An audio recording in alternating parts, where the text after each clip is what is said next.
This is a review of Fallout 76. I will not be kind in this review, so if you're a Bethesda or Fallout fanboy who cannot handle criticism of these things, this is your official warning to run off screaming in terror.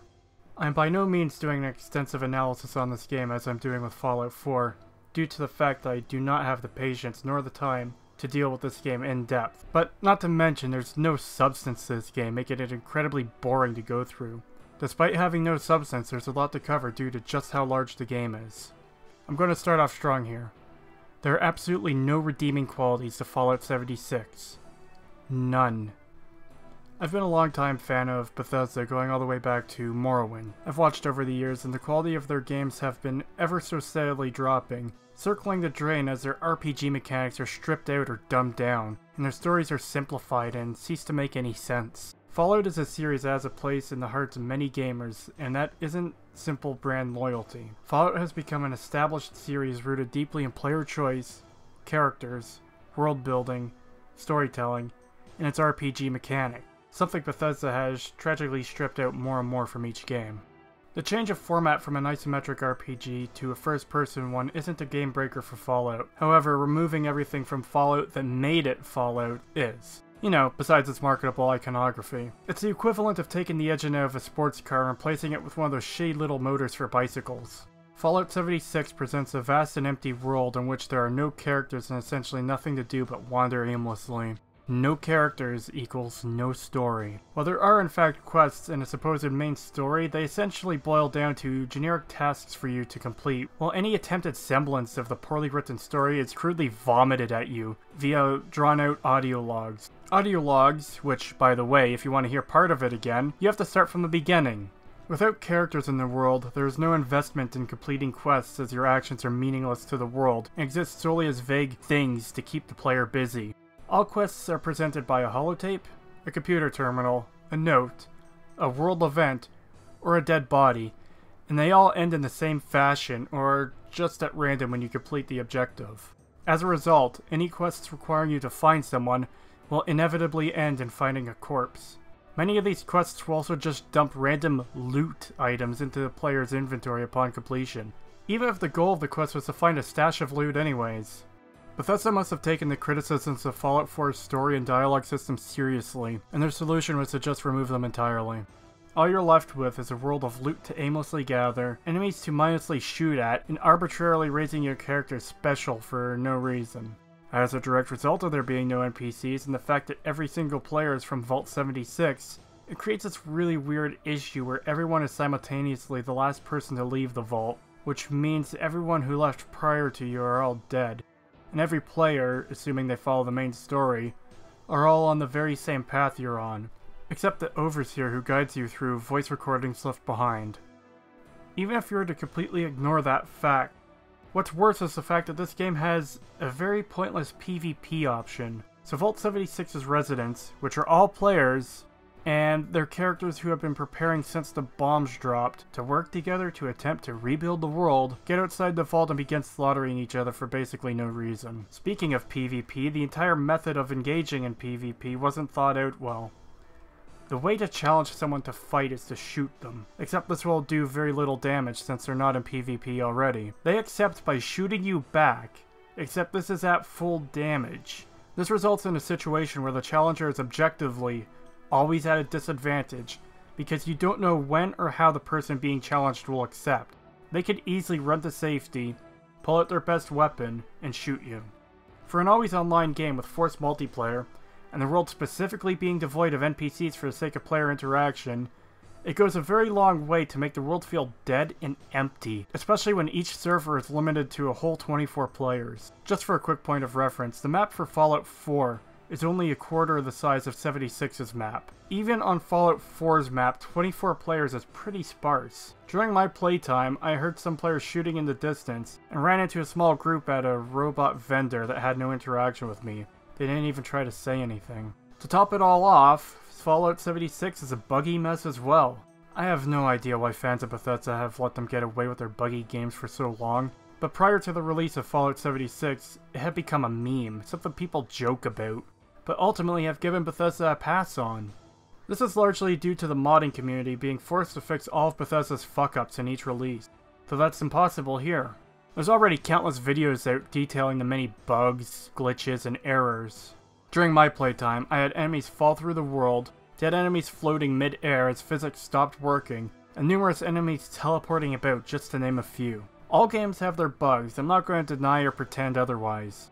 But this is a deep, long-running issue with Bethesda, to the point their semi-recent port of Skyrim to the Nintendo Switch is still not only riddled with bugs to an insane and absurd degree, but it still has bugs from the initial release back in 2011. Fallout 76 was laggy during my entire playtime as well. There's constant stuttering and pausing and near freezing. This made the game insanely frustrating and nearly impossible to play. Especially in combat, as it made aiming at any enemies about 10 times harder than it should have been. There was at least twice I thought the game had frozen or crashed. Speaking of combat, most of the enemies I encountered didn't do too much damage. If you let them pick away at you, they could kill you, but otherwise they weren't much of a threat. I know there are more enemies in the game, but I only encountered just a few in my 3 hours of play. Weapon and armor durability is back, much to my surprise, and as much as I disliked it being removed from Skyrim and Fallout 4, I wish they had added it back for Fallout 76, as combat is already a chore. Weapon and armor durability also directly eats into your crafting and building resources, putting even greater emphasis on the need to spend time collecting worthless garbage in order to break it down into crafting materials. Combat is made worse by coupling weapon durability with the fact that you need to access your Pip-Boy to switch weapons if one breaks. This is additionally an issue when you run out of ammo and need to switch weapons. As this is a multiplayer game, the game does not pause while you're in a menu, meaning as you're scrolling through your Pip-Boy, which is still a pain to navigate, the enemies are still hitting you. There is a favorites or a quick selection wheel, but you have to manually select the weapons to appear in the wheel. But odds are you'll be going through weapons so fast that you're going to dump a lot of time into picking weapons to use for a little while before needing to swap them out for something else. VATS is made entirely worthless for the exact same reason as switching weapons is an issue. As a multiplayer game, you cannot slow down time to target an enemy. Due to everything moving in real time, the percentage of hitting an enemy or body part is constantly shifting and bouncing all over the place, which makes it impossible to play tactically using VATS. In fact, VATS itself isn't even worth using, as all it really boils down to is an awful auto-aim which feels so unsatisfying to use. In addition to all those reasons for combat being awful, weapons and armor are now level gated like an MMO. It makes sense for World of Warcraft to prevent a level 1 player from equipping an item that gives stat bonuses meant for a level 120 character, but it doesn't make sense for Fallout to have this as well, even in a multiplayer setting. This essentially forces the player to either play using only melee weapons, or use the awful pipe guns ported straight from Fallout 4 for the early game, because nothing else is available. This also leads to situations where you can't strap a metal bracer to your leg as armor, because you're not a high enough level, which is just plain silly. Back to the subject of NPCs, there's actually a reason given for there being none in this game. This reason is completely asinine. See, they go out of their way to establish there are groups of survivors, there's the Brotherhood and the Enclave, but they're all dead now. Dead or converted into the new enemy, the Scorched. The Scorched are feral ghouls who can use guns. I'm not joking, they barely talk and have no social order, and are apparently a part of a hive mind, in which case I don't think Bethesda understands what a hive mind is. But they're smart enough to use guns because reasons, and those reasons are because Bethesda needed raiders in their game but couldn't figure out how raiders would exist a mere 25 years after the bombs dropped. What's worse is the fact that absolutely everyone in Appalachia is dead or converted to Scorch without fail. You'd think there'd be some survivors somewhere, but apparently not. The Scorched plague is just so infectious that it converted everyone, or the Scorched themselves killed those who weren't infected. Which, by the way, the Scorched are hostile to everyone and everything that isn't also infected. This means the Enclave and the Brotherhood were wiped out by extension as well. Settlement building is back to a degree. You get the camp that you can drop in most of the game world that isn't an established location and just build. This is fine, this is a good thing. I wish Fallout 4 had something like this.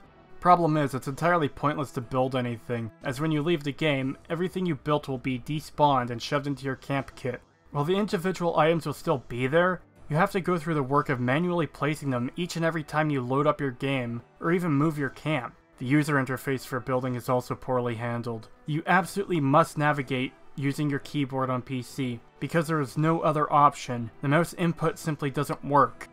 At all.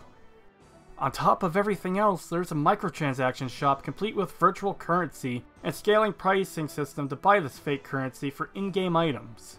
I don't know the exact exchange rate on these atoms, and I didn't feel like doing the math, but as far as I could tell, worthless outfits your character can wear will cost a few bucks each, and odds are you won't get much use out of them as they're largely just these random outfits, and you'd be better off wearing armor. You can also buy emotes and in-game icons, but it's all just meaningless. You can earn the store currency by playing the game, but it'll take many hours of play to earn enough for a worthless outfit or a new emote. At this point, Bethesda seems to be a void of creativity, simply reusing elements from the original games in most cases and rarely making anything new. And when they do make something new, it's a completely broken, nonsensical mess. Bethesda has made an entire 3 Fallout games, and the franchise as a whole might as well be in the grave already. They very clearly either don't know how, or don't care to, make these games good and faithful to the originals. Fallout 3 is a lazy and poorly done rehash of Fallout 1 and 2, reusing the biggest elements from those games: Super Mutants, the Enclave, Brotherhood of Steel, the Gek. In doing this, they bastardized both the Super Mutants and the Brotherhood, the former being reduced to dumb, insane, angry orcs that just want to kill everything that moves, the latter into generic good guy factions, saviors of the wasteland, and it makes no sense for either of them to be there. Fallout 4 tries to be somewhat original and fails in every way. When it's not also reusing the Brotherhood and Super Mutants yet again, they created the Institute and the Minutemen, the former being supposedly the smartest people in the Commonwealth who do the dumbest shit imaginable, and the latter being a wholly pointless and lifeless faction that is so ridiculous that Bethesda went out of their way to make an entirely new weapon just for them, the laser musket, which is just plain stupid itself. Fallout 76 takes over a decade of Bethesda's constant dumbing down and stripping out of its core mechanics, lore, and stories, and brings it to its ultimate conclusion.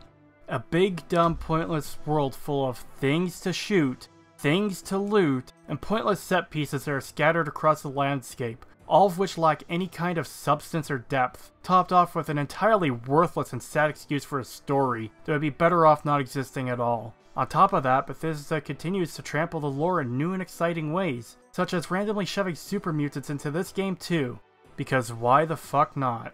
At this point in the lore of Fallout, the Master was still experimenting with FEV and hadn't perfected his master race of super mutants. But that doesn't matter because they're already well established in West Virginia in Fallout 76. That's right, thanks to Bethesda and Fallout 76, the dumb rip and tear super mutants, aka angry orcs, are not only more common at this point, but they precede the master super mutants who weren't perfected until January of 2103, a few months after Vault 76 opens. Additionally, the Brotherhood of Steel has been shoved into this game too for no reason. It is absolutely impossible for the Brotherhood to be in West Virginia at this point, due to the fact the entire faction was confined to their Lost Hills bunker at this point, and had little contact with the outside world. Fans noticed this and called Bethesda out on this, and their response was naturally to do what Bethesda does best at this point. Ask pull a worthless answer, call it canon, ignore everyone who complains about it. This is what Bethesda is now. They do not care about the lore and history, and are willing to directly damage it in any way necessary so they can continue to needlessly and pointlessly shove the iconography into each new release, and make up excuses for it. What's that? It makes no sense for super mutants to be completely different and on the East Coast?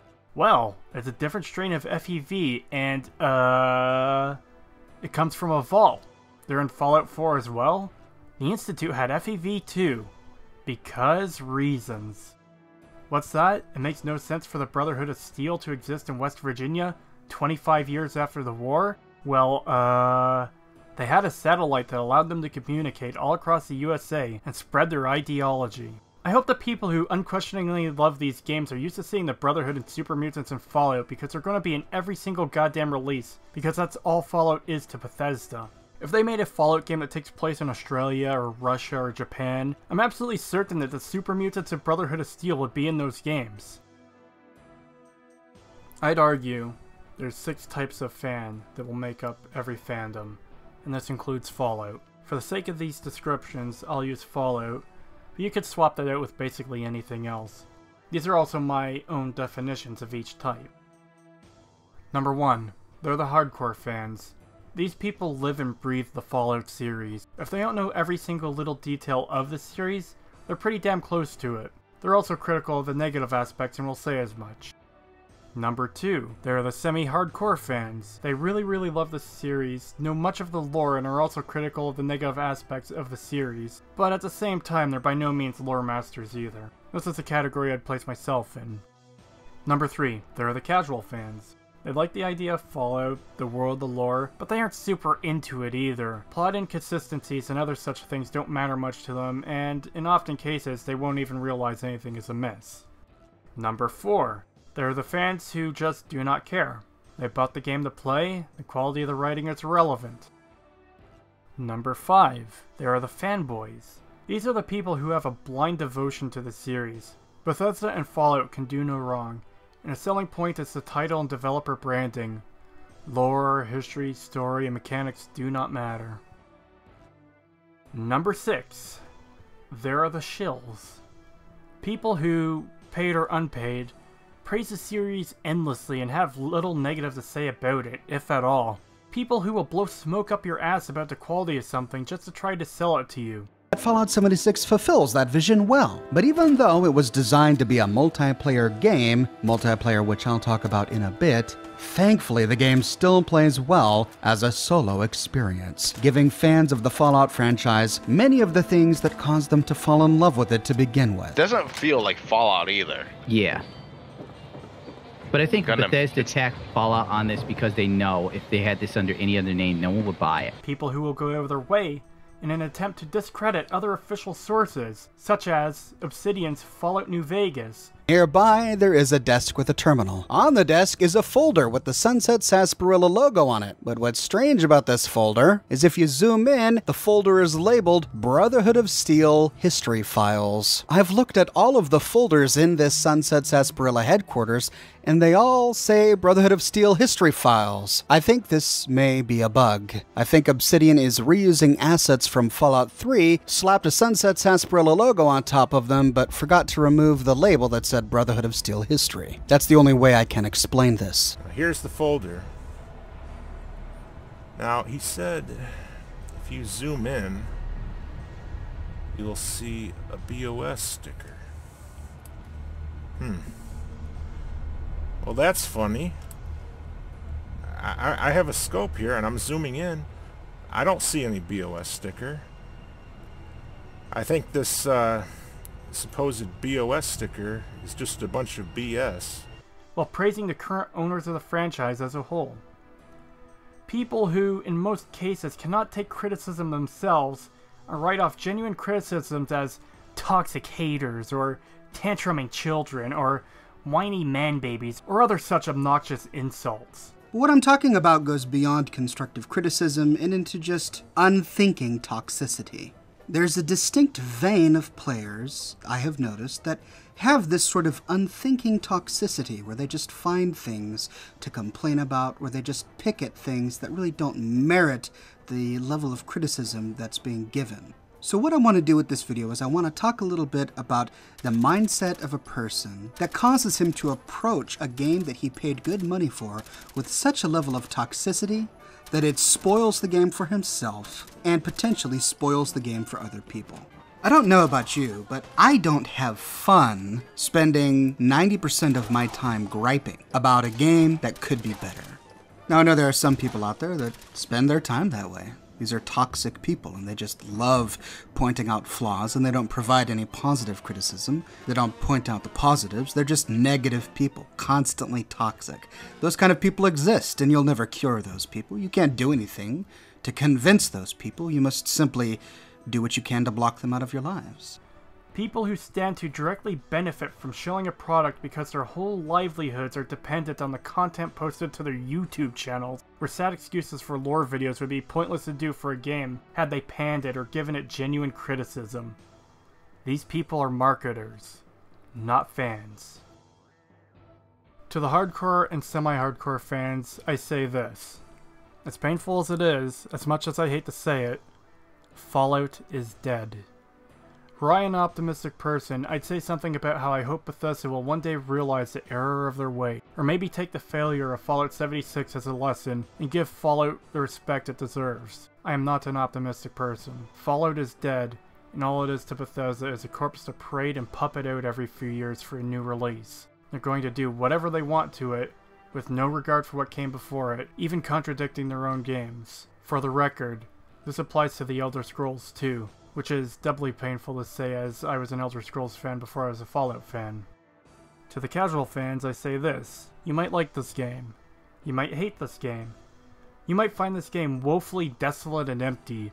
You might be entertained by shooting at generic enemies and following quest markers. There's little else on offer here. To the fans who don't care, I say this: it's a game you can shoot things in. If you can ignore the bugs, lag, glitches, and errors, this game has guns to shoot and things to shoot at.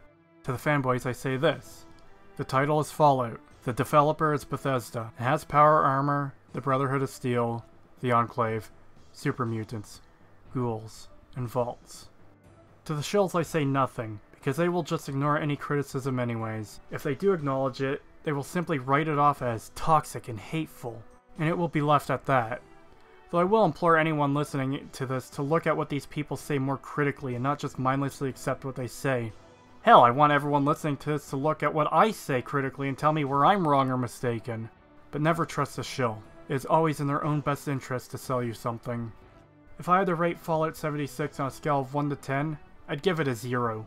Not as a joke answer, I'm absolutely serious. As I said at the start of this review, I do not believe there are any redeeming qualities to this game. If all Fallout is to you is shooting at things, then you'll like this game. Otherwise, you'll probably hate it. Thank you for listening.